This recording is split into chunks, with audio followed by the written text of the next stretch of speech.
বন্ধুরা, আজকে আমি সকালের ব্রেকফাস্টে পরোটা বানিয়েছিলাম, সবজি পরোটা।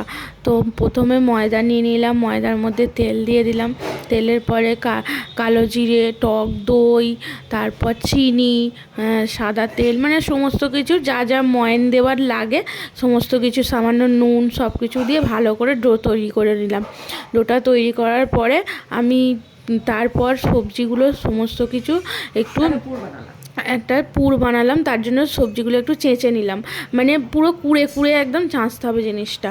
হ্যাঁ, তো সমস্ত কিছু সবজি দেয়াই আছে ওর মধ্যে, গাজর, আলু, ধনেপাতা, কাঁচা লঙ্কা, ফুলকপি, সমস্ত কিছু, পেঁয়াজ, রসুন, সমস্ত কিছু দিয়ে কড়াইয়ের মধ্যে দিয়ে তেল দিলাম। তেল দেওয়ার পরে সবজিগুলো সব ভালো করে পুর বানিয়ে নিলাম। পুর বানিয়ে নিয়ে ওর মধ্যে কিছু মশলা অ্যাড করলাম। তো কিছু মশলার মধ্যে আমার যে রেডিমেড মশলা বাড়িতে তৈরি করা থাকে সেই মশলা দিলাম, সমস্ত ধনে, জিরে, গোটা গরম মশলা, এই সমস্ত কিছু মশলা যে তৈরি করা থাকে সেই মশলা দিয়ে দিলাম, দিয়ে বেলে ভেজে নিলাম। তো আপনারা দেখবেন কেমন হয়েছে। তো খুব সুন্দর, মানে নরম, এবং আমাদের সবাই খুব ভালো লেগেছে সবাইয়ের। তার সঙ্গে একটু আলু দিয়ে ডিম কারি বানিয়েছিলাম। তো আজকের রেসিপিটা সকালবেলার ব্রেকফাস্টে এটাই ছিল।